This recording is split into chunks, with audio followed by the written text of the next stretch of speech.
자, 문제 2번 보겠습니다. 문제 2번은 기업가치평가와 영업권 평가를 물어보고 있어요. 자, 평가사 갑은 상품 판매업을 하는 개인기업 A가 있는데 이 개인기업 A를 법인으로 전환, 즉 주식회사로 전환하기 위해서 영업권 관련 평가를 하고 있다라고 되어 있습니다. 자, 따라서 현재 평가 대상은 주식회사, 즉 법인기업이 아니라 개인기업이라는 점을 명확하게 파악하실 필요가 있어요. 우리는 개인기업 A의 영업 관련 기업 가치를 구하는 것이고요. 이것을 토대로 해서 개인기업 A가 가지고 있는 영업권의 가치를 평가할 것이다 라는 것입니다. 자, 자료 보시면요. 이러한 기업이라고 나타나 있어요. 자, 기업은 개인 기업은 A이고요. 이 기업의 대표자는 을씨입니다. 양자 구분하셔야 되고요. 그다음에 주요 과정인데 고속 성장기는 5년간이 고속 성장기인데 1기부터 5기까지이고 요 기간에서 1기는 25년 1월 1일부터 12월 31일까지가 고속 성장기라고 나와 있습니다.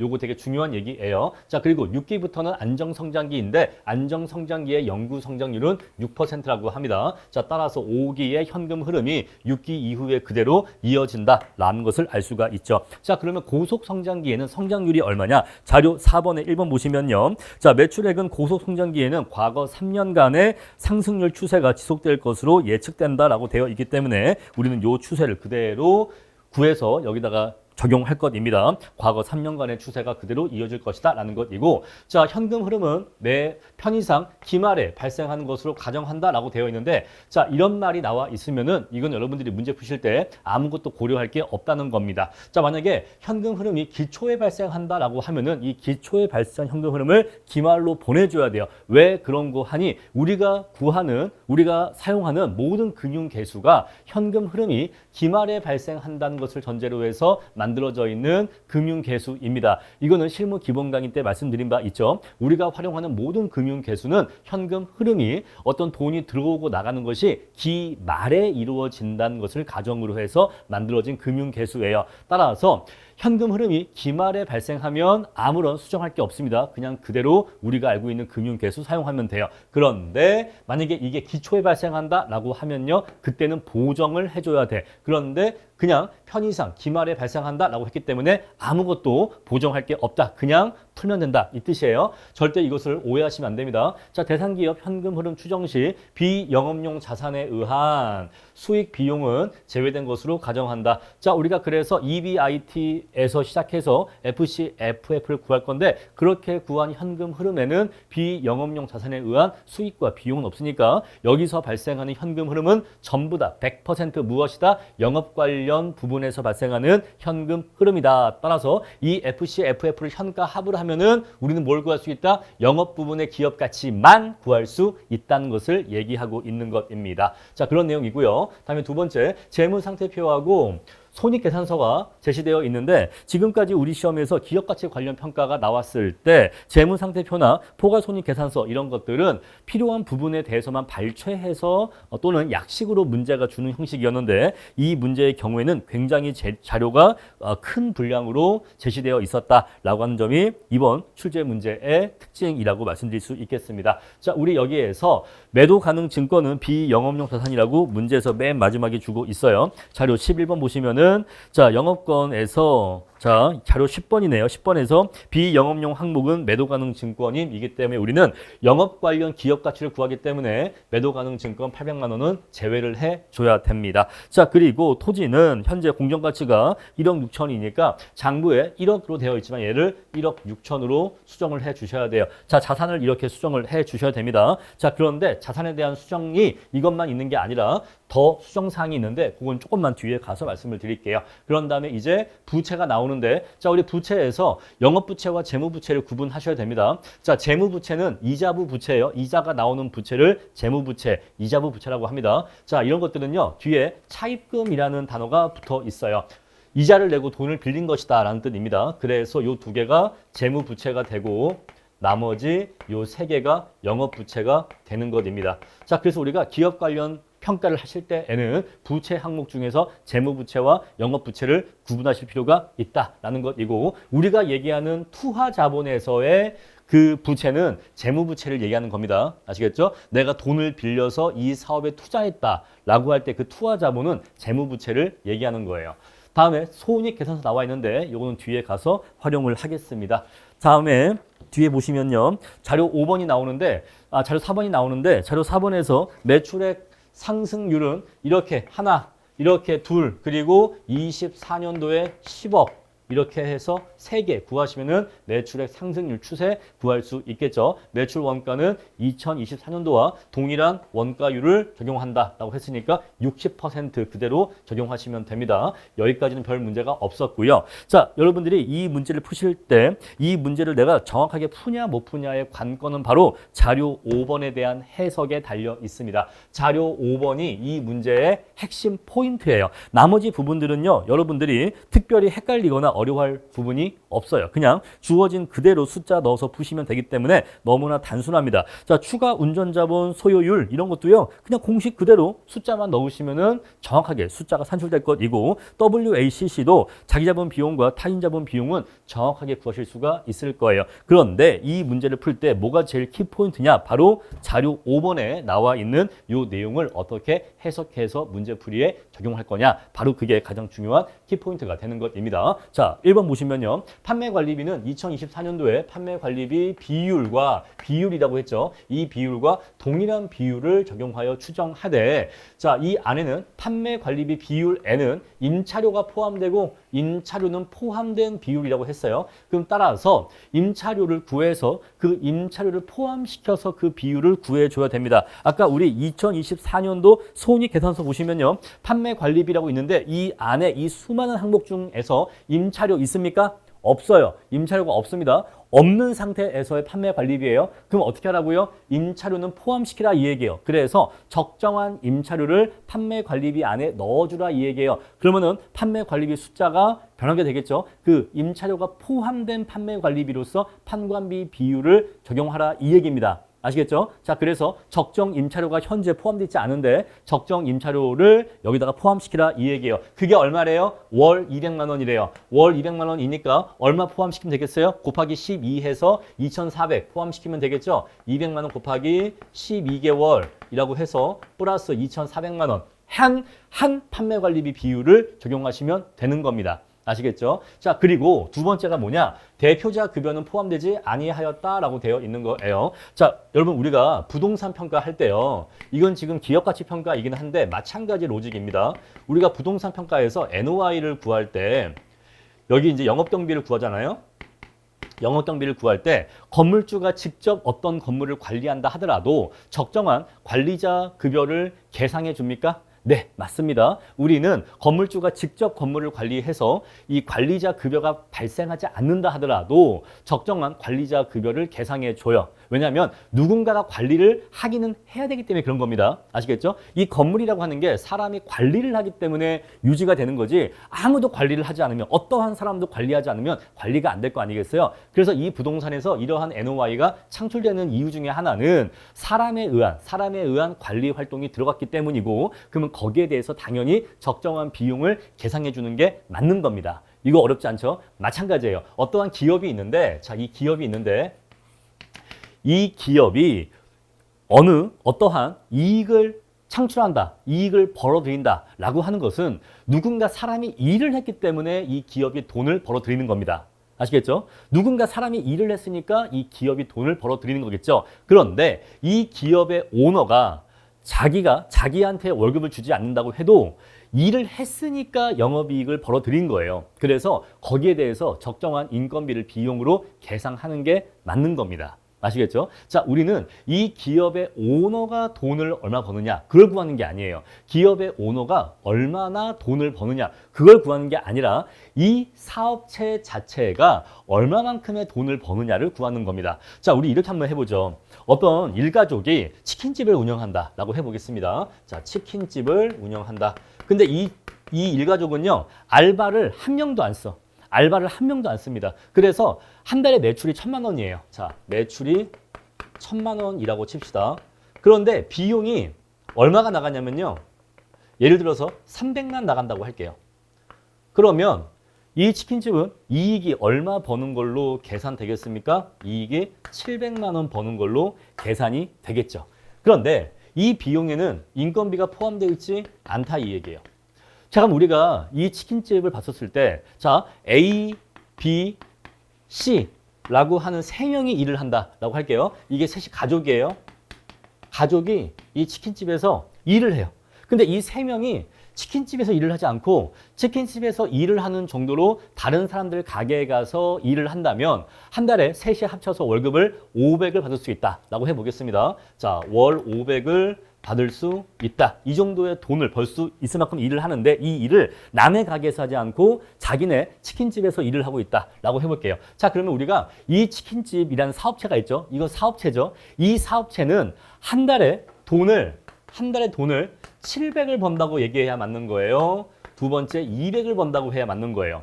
둘 중에 뭐가 맞는 겁니까? 이 사업체 자체. 우리가 이 사업체가 얼마나 돈을 잘 버느냐를 얘기할 때, 야, 이 치킨집은 대박집이야. 이 치킨집은 한 달에 700 벌어. 라고 하는 게 맞는 거예요. 아니면 이 치킨집은 200 정도 벌 수 있는 치킨집이야. 라고 말하는 게 맞는 거예요. 당연히 이게 맞는 거죠. 여기에서 이익이 커 보이는 이유는 뭐예요?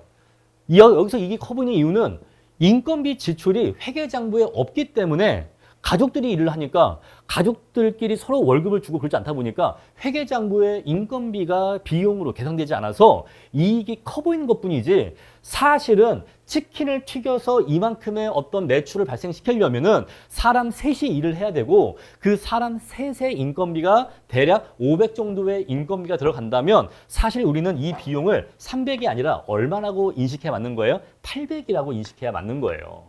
800이라고 인식해야 맞는 겁니다. 그렇죠?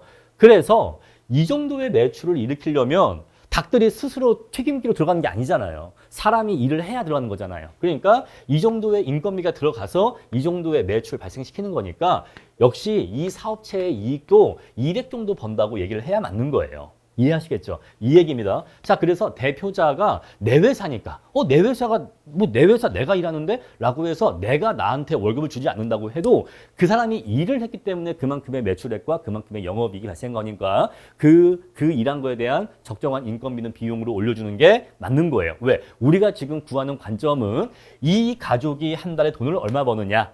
요 1번은 뭐예요? 1번은요, 이 가족이 돈을 얼마 버느냐, 가족이죠. 이 가족이 돈을 얼마나 버느냐라는 관점인 거고, 요 2번은 뭐예요? 이 사업체가, 즉 기업이죠. 이 기업이 얼마만큼의 돈을 버느냐 이 얘기인데 우리는 지금 뭘 구하는 거예요? 이 가족이 돈을 얼마 버냐를 구하는 게 아니라 이 사업체가 얼마짜리 사업체냐, 이 사업체의 기업 가치가 얼마냐를 구하는 것이니까 우리는 이걸 구하는 게 아니라 우리는 이걸 구하는 거다 이 얘기예요. 아시겠죠? 그래서 적정한 인건비를 비용으로 계상해 줘야 되는 겁니다. 자, NOI 구할 때랑 마찬가지 얘기예요. 자, 그래서 대표자 급여가 여기 보시면은 연간 7천이잖아요. 그래서 연간 7천 정도를 넣어 주셔야 되는데 근데 문제가 있어. 자, 1기에 대표자 급여를 7천으로 넣을 것이냐 아니면 7,100으로 넣을 것이냐 이게 약간 수험가에서 논란이 있을 수 있는데 자, 우리가 지금 1기라고 하는 것은 앞에서 뭐라고 했어요? 문제에서 명확하게 1기라고 하는 것은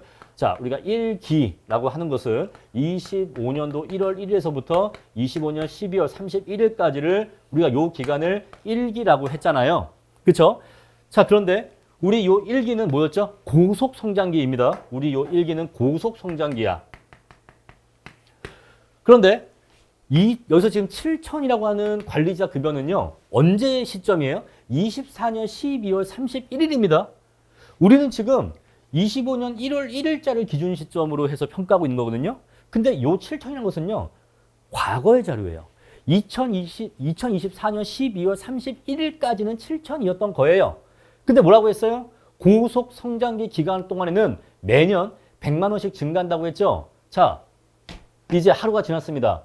이제 25년 1월 1일이에요. 25년 1월 1일은 고속 성장기입니까? 네, 맞습니다. 근데 뭐라고 했어요? 다시 고속 성장기 기간 동안에는 매년 100만 원씩 상승한다고 했죠? 그러면 요 1기 동안의 관리자 급여는 7천만 주면 되는 거예요? 아니면 7,100을 줘야 되는 거예요? 7,100을 줘야 되는 거죠? 당연하게, 명백하게 7,100을 관리자 급여로 자가노력비로 넣어 주셔야 되는 거예요.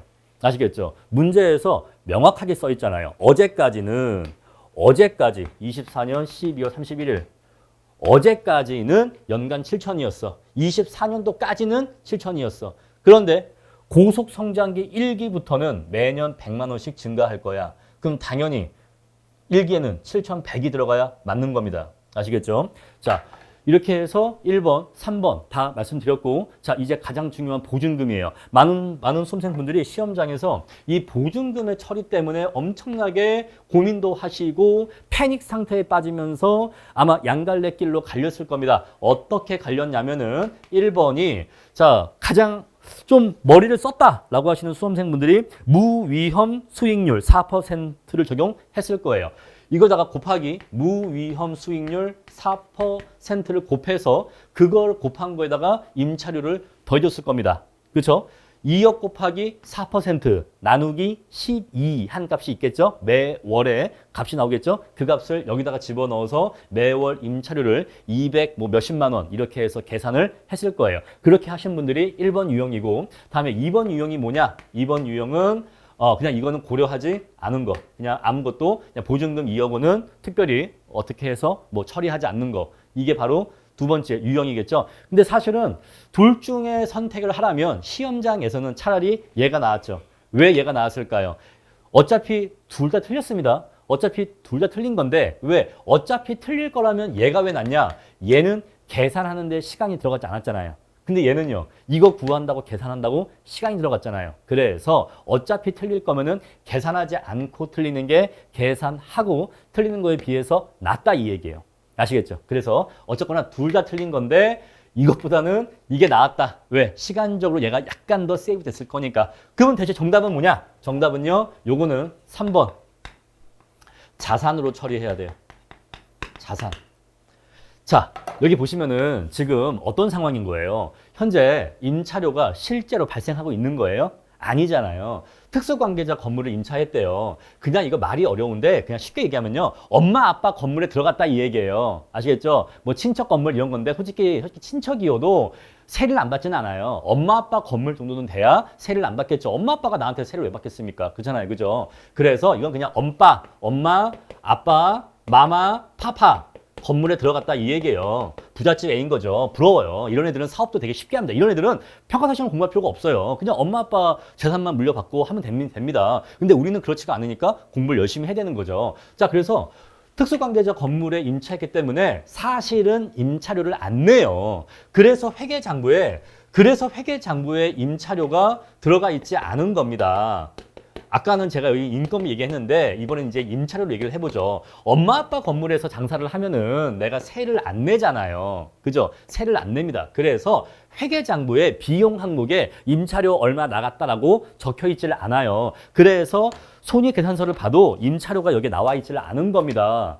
실제로 안 냈으니까. 하지만 우리가 맨 땅에서 장사할 수 있습니까? 아니죠. 우리가 뭔가 사업을 하려면 당연히 뭐가 필요해요? 물적, 인적 시설이 필요하잖아요. 그러니까 물적, 인적 인프라가 있어야 사업할 수 있지. 아무런 물적 시설도 없고 아무런 사람도 한 명도 없는데 어떻게 일을 하겠습니까? 당연히 사람도 필요하고 물리적인 어떤 공간이나 자재 시설도 필요한 거예요. 그렇죠? 그래서 이러한 사업체를 운영하려면 일반적이라면 만약에 네가 이 건물이 엄마 아빠 건물이 아니라 그냥 일반적으로 그냥 다른 사람이 임차인이 이 건물에 세를 들어온다면 이 정도 건물을 쓰려면은 매월 200의 월세에 보증금 2억 정도는 내야지만 이 건물에 임차해서 쓸 수 있어. 그래서 너는 지금 엄마 아빠 건물이니까 네가 세를 안 내지만은 일반적으로는 이런 건물, 이런 사업체를 부동산 공간을 쓰려면 보증금 2억의 월세 200 정도는 내야 돼. 그 정도 비용은 감수해야지만 이런 공간 쓸 수 있는 거야. 이 얘기거든요. 그래서 우리는 적정한 임차료 월 200을 넣어주는 겁니다. 근데 여기까지는 이해가 어렵지가 않아. 그죠? 여기까지는 그래 그렇겠다라고 이해할 수 있어서 이거는 그렇게 어려운 게 아닙니다. 그래서 이 논리하고 이 논리는 어차피 마찬가지 논리이기 때문에 얘를 이해했으면 얘도 이해할 수 있는 거고 얘를 이해해서 역시 얘를 이해할 수가 있는 거예요. 그죠? 여기까지 이해할 수 있는 겁니다. 근데 문제가 뭐냐? 우리를 패닉에 빠뜨렸던 거는 바로 이거예요. 이 보증금 2억을 어떻게 할 거냐? 보증금을 내면은 우리가 이 보증금을 내지 않았으면은 여기에서 내가 이걸 갖고 있었으면은 여기서 발생하는 운용 수익을 얻을 수 있었는데 보증금을 내버리기 때문에 거기서 발생하는 그 운용 수익이 내가 못 얻는 운용 수익이 기회비용적으로 임차료의 한 부분을 이룬단 말입니다. 우리는 이렇게 생각하기 때문에 어떻게 하면 이 보증금을 요 임차료에 반영할 수 있을까? 이 고민을 막 하다 보니까 이렇게 생각이 갔던 거예요. 그런데 제가 생각을 해보건데 물론 지금까지 우리 시험에 이렇게 물어본 건 처음이었지만 출제위원의 의도는 무위험 수익률을 써서 이렇게 비용으로서 월로 환산해라. 그 의도는 아니었던 것 같아요. 왜냐하면 무위험 수익률이 보증금 운용이율이다 라고 문제가 준 것도 아니고 그리고 이론적으로도 보증금 운용이율은 어떻게 바라보냐에 따라서도 여러 개의 수익률이 존재할 수가 있기 때문에 무위험률이 가장 적정하다라고도 말할 수가 없어요. 그래서 그러한 판단은 매우 자의적입니다. 매우 자의적이에요. 그러면 얘를 어떻게 판단할 거냐? 이거를 투하자본으로 판단하셔야 돼. 투하자본. 자, 제가 카페에도 이거 예시답안 올리면서 설명을 간단하게 올려놨는데 이렇게 이해하셔야 되는 거예요. 어떤 건물이 있는데 이 건물이 엄마 아빠 건물이에요. 그래서 요 1층에다가 내가 카페를 내고 싶습니다. 낼 거예요. 그러면 다른 사람이라면 당연히 보증금도 내고 월세도 내면서 이 건물을 써야겠지만 엄마 아빠 건물이기 때문에 나는 이 카페에 보증금이나 월세를 낼 필요가 없는 상황이다 라고 해볼게요. 그러면 보증금과 월세를 제외하고 내가 이 카페를 낼 때 돈이 얼마가 투입됐냐면 뭐 커피 머신, 뭐 인테리어, 집기 이런 것들 사드리는데 2억 정도가 투입되었다 라고 할게요. 아시겠죠? 그러면 내가 이 카페를 근데 보세요. 근데 이 건물은요, 이 1층은요, 일반적인 시세가 얼마냐면 보증금 1억에 월세가 1억이라고 할게요. 이 1층의 임대료 시세는 보증금 1억에 월세 100이다 라고 해보겠습니다. 근데 이거를 다른 사람이 이 카페를 창업한다면 창업비가 얼마가 필요한 거예요? 일반적인 사람들이라면 3억 필요한 거예요. 왜 3억 필요하죠? 이 1층, 이 건물 1층에 얻어서 카페 내려면 보증금 1억 필요하고요. 그 다음에 여러 가지 시설, 인테리어 2억 필요하거든요. 그래서 일반적인 경우라면 3억 원을 투자해야 되는 거예요. 3억 원이 필요해요. 근데 얘는 특수관계인 건물이기 때문에 얘는 2억 원만 갖고도 창업을 할 수가 있었던 겁니다. 근데 우리는 이러한 카페를 내려면 얼마 정도의 자본이 투자되어야 하느냐를 구하는 거예요. 바로 그게 투하자본이에요. 바로 그게 투하자본이라니까요. 아시겠습니까? 자, 우리가 어떤 아파트가 있는데 아파트가 5억짜리야. 그럼 일반적인 사람이 그 아파트를 살려면 얼마가 있어야 살 수 있는 거예요? 5억 있어야 살 수 있죠. 근데 이 아파트가 엄마 아빠 아파트야. 그래서 엄마 아빠가 싸게 팔겠대. 엄마 아빠가 너는 내 자식이니까 내가 너한테는 4억만 받고 팔게 라고 했어. 그러면 그 자식은 그 아파트를 4억만 내도 살 수 있지만 우리는 그걸 기준으로 하면 안 되는 거죠.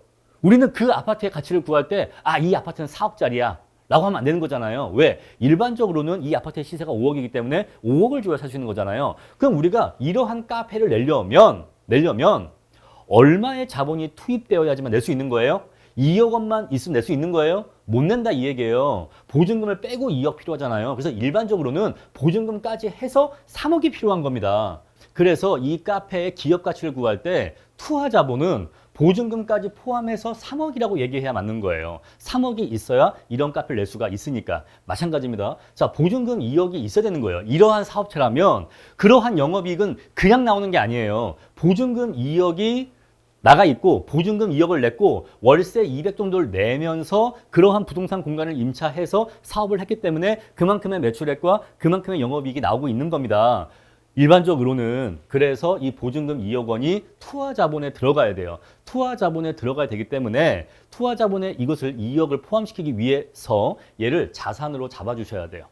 실제로도 어떤 회사가 남의 건물에 세를 들어간다라고 하면은 보증금을 내겠죠. 근데 그 보증금은 내 돈이긴 하잖아요. 남의 돈 내는 거 아니잖아. 내 돈이지만 보관을 임대인이 한 것뿐이지 내 돈이긴 하잖아요. 그래서 임차인이 남의 건물에 들어갈 때 내는 보증금은 그 임차인 재무상태표에 자산 항목으로 잡힌단 말입니다. 그렇죠? 그래서 저는 이 보증금 2억 원을 자산으로 처리해서 투하자본에 포함시키는 것이 맞다. 바로 그것이 출제위원의 의도일 것이다 라고 판단을 해요. 그래서 이 보증금 2억 원은 자산에 포함시켜야 되고 왜? 실제로 이게 있지 않지만 사실은 일반적인 경우를 가정한다면 월세 200씩을 내야 되는 거니까 사실은 내고 있지 않지만 월세 200 비용으로 반영해 주는 거고, 자, 사실은 이러한 보증금 내지 않았지만 이러한 사업체를 내려면 원래 보증금 2억 원이 있어야 되는 거예요. 그래서 투하 자본에 2억 원이 포함되어야 되기 때문에 얘를 자산으로 잡아줘야 된다 라고 말씀드리는 겁니다. 아시겠죠? 자, 그래서 이 보증금 2억 원에 대한 처리가 굉장히 시험장에선 이렇게 판단하기가 어려웠을 거다. 왜냐하면은 지금까지 한 번도 기출된 적이 없었기 때문이다 라고 생각합니다. 자, 그래서 이 부분에 대해서는 어차피 그 해 시험을 봤었을 때 정확하게 푸신 분이 사실상 한 명도 없다라고 생각이 돼요. 그래서 내가 이거를 틀렸다라고 해서 시험을 못 봤다. 그건 아니에요. 어차피 다 같이 몰랐으니까. 그래서 이제 공부를 하시면 되는 겁니다. 자, 그래서 실제로 비용이 나가지 않아도 비용을 잡아주는 것처럼 실제로 보증금을 내지 않았어도 이 정도의 보증금이 필요하기 때문에, 그래야지만 이러한 사업체를 낼 수 있기 때문에 이 정도의 보증금을 투하 자본으로 잡아줘야 되는 거다. 그렇게 처리를 해 주시면 됩니다. 자, 밑에 보시면은 감가상각비하고 자본적 지출은 서로 상쇄가 되니까 고려할 필요가 없다라는 얘기 나와 있고요. 자, 계산의 편의상 뭐 이러이러한데 우리는 지금 개인기업 A의 기업 가치를 구하는 거니까 개인 소득세율 33%를 적용해야 됩니다. 아직은 법인이 아니기 때문이죠. 자, 나머지 내용들은 크게 어렵지 않기 때문에 자료 읽어보시면 되겠어요. 자, 그럼 이제 우리가 예시답안과 함께 같이 문제를 해결해 보겠습니다. 자, 다시 앞으로 돌아왔습니다. 이제 우리 예시답안과 함께 이 문제 해결할게요. 자, 평가개요 적어줬고요. 물음 1번에서 먼저 FC, FF를 구해야겠죠. 이걸 구하기 위해서 고속 성장기의 매출액 상승률을 구할 건데, 자, 이걸 봤더니 3%씩 성장하더라 이 얘기예요. 그래서 고속 성장기에는 매년 3%씩 매출액이 성장할 것이다 라는 것을 알 수가 있었고, 안정 성장기에는 0%다 라고 가정했습니다. 자, 매출 원가율은요, 문제에서 자, 매출액이 10억 원인데 매출 원가가 6억 원이니까 60%의 비율입니다. 그래서 우리 매출 원가율은 60% 비율을 적용할 거예요. 다음에 두 번째로 판관비를 구할 건데, 자, 앞에서 말씀드린 것처럼 판관비는요, 임차료 월 200 곱하기 12개월 해서 1년에 2,400의 임차료를 판관비에 포함을 시켜 주셔야 됩니다. 우리 그래서 임차료가 포함되지 않은 판관비가 1억 7,600인데 여기에다가 임차료 2,400을 포함시키면은 정확하게 숫자가 딱 2억이 나오게 돼요. 그래서 이렇게 숫자가 정확하게 깔끔하게 딱 떨어지기 때문에 여기다가 4%의 무위험 수익률로 보증금 운용 이익을 고려하지 않는다는 것은 느낌상 뭔가 좀 쎄하다라는 것을 느끼실 수가 있었겠죠. 그게 아니라 여기다가 2,400 넣으면은 딱 깔끔하게 2억 나오기 때문에 20%의 비율이 깔끔하게 나오게 돼요. 자, 이번에 36회 기출문제의 뚜렷한 특징이 뭐냐면 숫자 채점을 하기 위해서 숫자가 깔끔하게 딱 떨어지는 숫자를 줬습니다. 그래서 이번 같은 해에는 여러분들이 문제를 푸시다가 뭔가 숫자가 깔끔하게 떨어진다 라는 느낌이 드시면은 올해는 숫자 채점이구나 라는 생각을 하셔야 돼요. 그래서 숫자 채점인 경우에는 숫자가 깔끔하게 떨어지는 쪽으로 문제를 풀어 나가시는 게 유리합니다. 아시겠죠? 자, 그래서 임차료를 포함한 판매관리 비율은 우리가 20%를 적용하시면 되는 거예요. 이렇게 해서 20% 구할 수가 있는데, 근데 여기에는 대표자 급여가 불포함되어 있기 때문에 대표자 급여는 7,100, 그런 다음에 100씩 대표자 급여를 100씩 올려주시면 되는 겁니다. 자, 그리고 운전자본 소유율은 공식에 나온 그대로 10, 10, 20을 집어넣으면 0.15가 나오니까 역시 숫자가 깔끔하게 딱 떨어지죠. 이렇게 해서 우리가 1기 세후 영업이익을 구할 수가 있는 겁니다. 자, 우리 개인기업이기 때문에 개인의 개인소득세율을 적용하겠다라는 것이고요.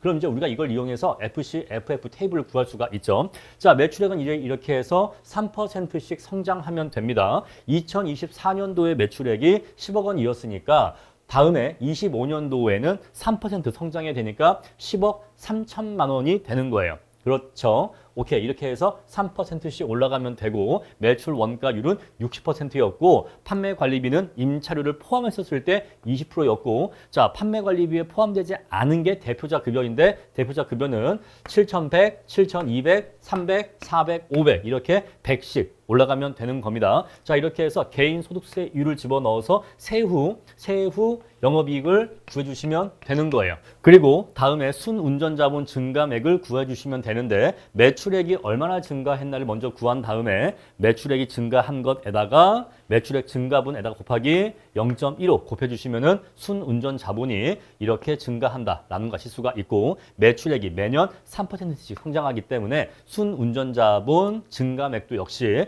3%씩 성장하게 될 것입니다. 이렇게 해서 우리가 FC, FF를 구할 수가 있어요. 이 기업이 이만큼의 자유현금을 벌어들인다라는 것을 알 수가 있죠. 자, 그런데 이만큼의 자유현금 FC, FF를 벌어들이려면은 사실은 뭐가 필요한 거예요? 2억 원 정도의 보증금도 필요했던 거예요. 그죠? 사실 이 기업은 특수관계자 건물에 들어가 있기 때문에 보증금 2억 원을 실제로 내진 않았지만은 원래 이 정도의 FC, FF를 벌어들이는 기업을 만들려면은 당연히 보증금 2억 원이 필요한 겁니다. 그래서 투하자본에 보증금 2억 원이 들어가야 되는 거예요. 아시겠죠? 자, 그래서 이제 우리는 WACC를 구할 건데, 자, 자기자본 비용과 타인자본 비용까지 구하는 것은 전혀 논점에 어려운 것이 없으니까 요거는 생략을 하고 넘어가도록 할게요. 자, 여기까지는 이제 어려운 게 없고 이제 뭐가 중요하냐? 바로 자기자본 비율과 타인자본 비율을 구하는 것이 중요합니다. 그런데 실무 기본 강의 때도 말씀을 드렸던 것처럼 여기서 우리가 타인자본 비용을 구할 때 요게 지금 뭐를 반영하고 있는 거예요?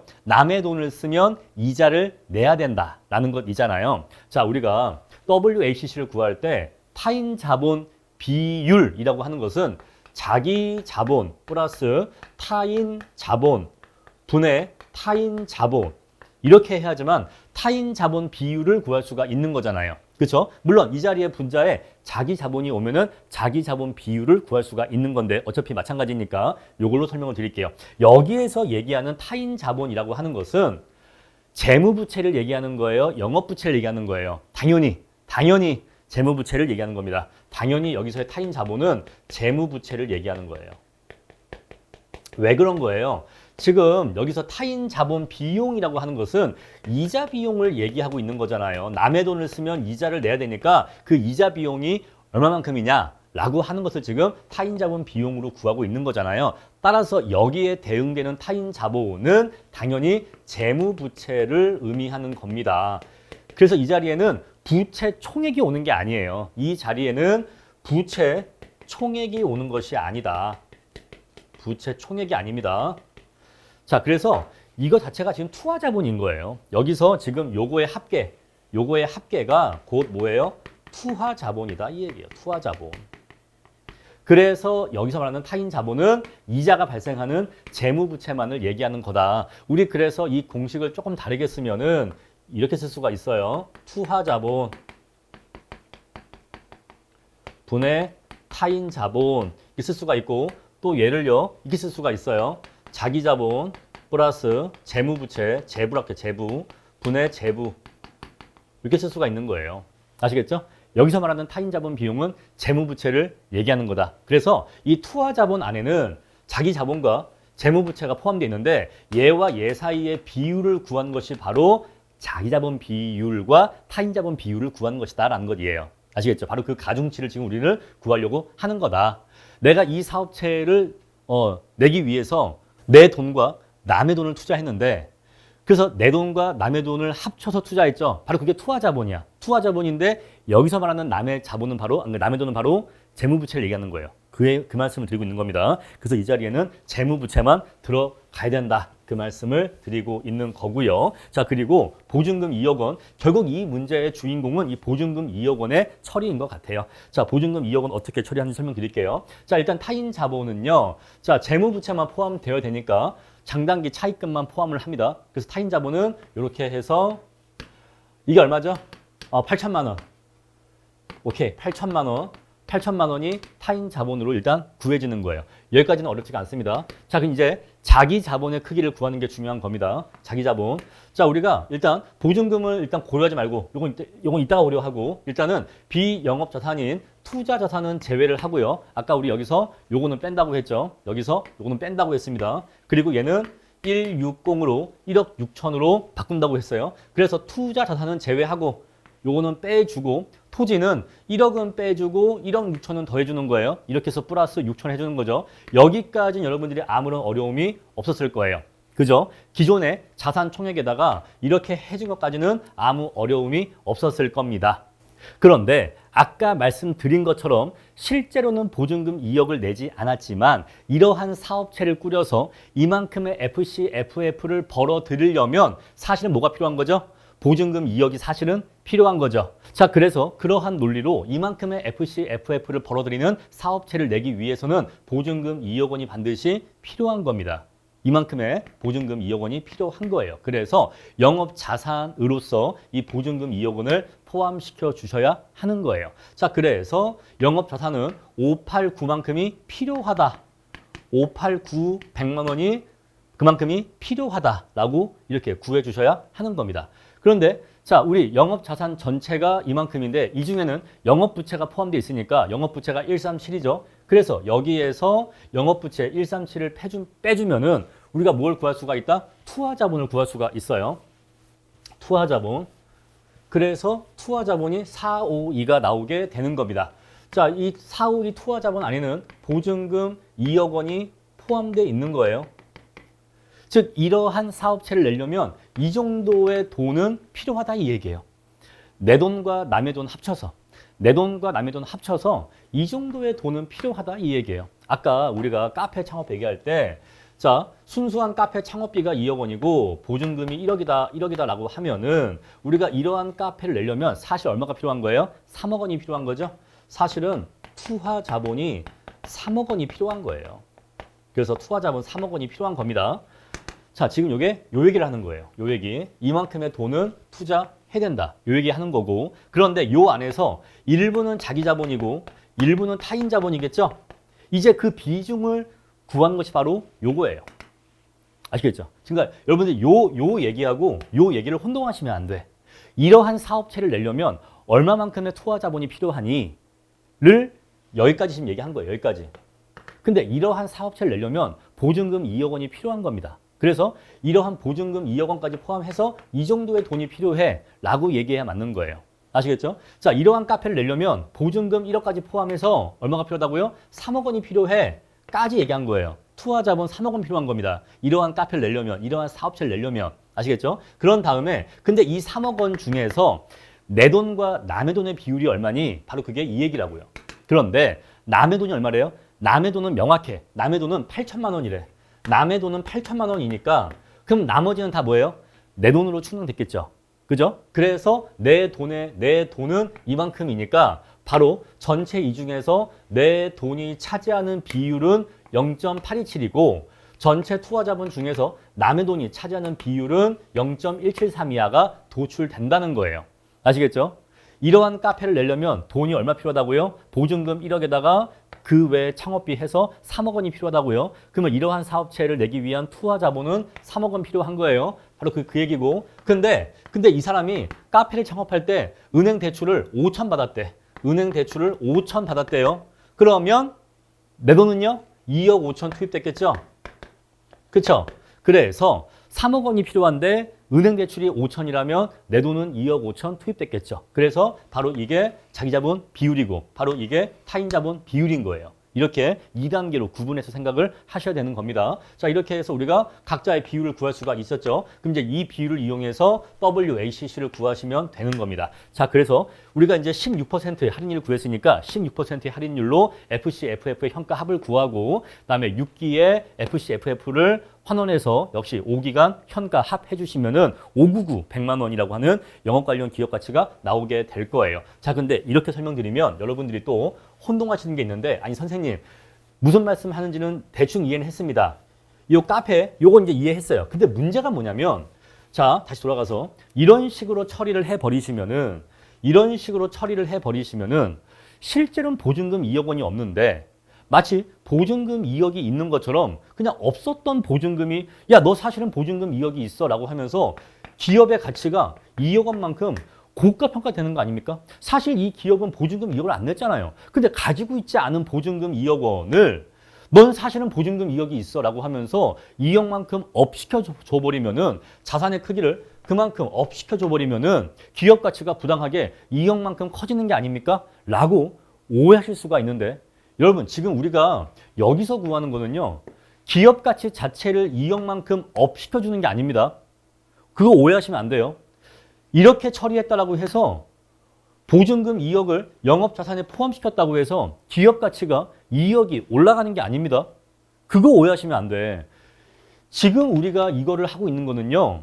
뭘 하고 있는 거냐면 아까 카페 말씀드린 것처럼 이러한 사업체를 내려면 어느 정도의 자본이 필요하냐, 어느 정도의 투하 자본이 필요하냐를 지금 구하고 있는 거예요.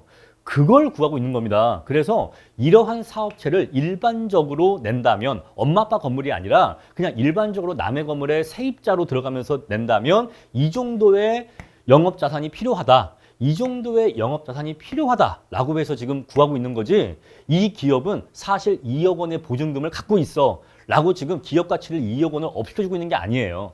아시겠죠? 우린 지금 투하 자본의 크기, 이러한 이만큼의 FC, FF를 창출하는 기업이 있었을 때 이러한 기업을 만들려면 얼마만큼의 투하 자본이 필요하냐를 지금 구하고 있는 거지 이 기업이 2억 원의 돈을 갖고 있다. 2억 원만큼의 보증금 자산 갖고 있다. 라고 해서 기업 가치를 2억 원을 업시켜주는 게 아니라고요. 지금 이 기업 가치는 어떻게 구하는 거예요? 이렇게 구한 WACC로 이 기업이 벌어들이는 FC, FF를 현가 합으로 해서 기업 가치를 구하고 있잖아요. 그죠? 기업 가치는 FC, FF의 현가 합으로 구하고 있는 거예요.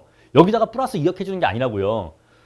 여기서 플러스 2억을 해주는 이유는 보증금 2억이 들어가 있는 상태에서 투하 자본의 크기를 구해야 되고 그리고 그걸 전제로 해서 자기 자본 비율과 타인 자본 비율을 구해야 하기 때문에 그래야지만 우리가 올바른 WACC를 구할 수 있기 때문에 보증금 2억이 있다는 전제하에 투하 자본의 크기와 투하 자본이지 기업 가치가 아니에요. 보증금 2억이 있다는 전제하에 투하 자본의 크기와 자기 자본 비율과 타인 자본 비율을 구하고 있는 겁니다. 그걸 구하기 위해서 보증금 2억이 있다라고 치고 그걸 구하고 있는 거예요. 그게 있어야지만 이러한 사업체를 낼 수가 있으니까 투하 자본에는 보증금 2억이 들어가 있는 게 맞으니까 그걸 전제로 해서 비율을 구하고 있는 겁니다. 오해하시면 안 되는 거예요. 자, 이렇게 해서 충분히 이해했을 거라고 보고 이제 영업 관련 기업 가치를 구했어요. 그럼 이제 영업 관련 기업 가치가 599 100만 원이잖아요. 그럼 이제 여기에서 투하 자본을 빼야 됩니다. 그래서 아까 말씀드린 것처럼 이 투하 자본에는 보증금 2억이 포함되어 있어야 되는 거예요. 보증금 2억 정도가 필요한 겁니다. 이러한 사업체를 내려면. 그래서 보증금 2억이 포함된 투하 자본 452 100만 원을 빼주면은 영업권의 가치는 1672 나오게 됩니다.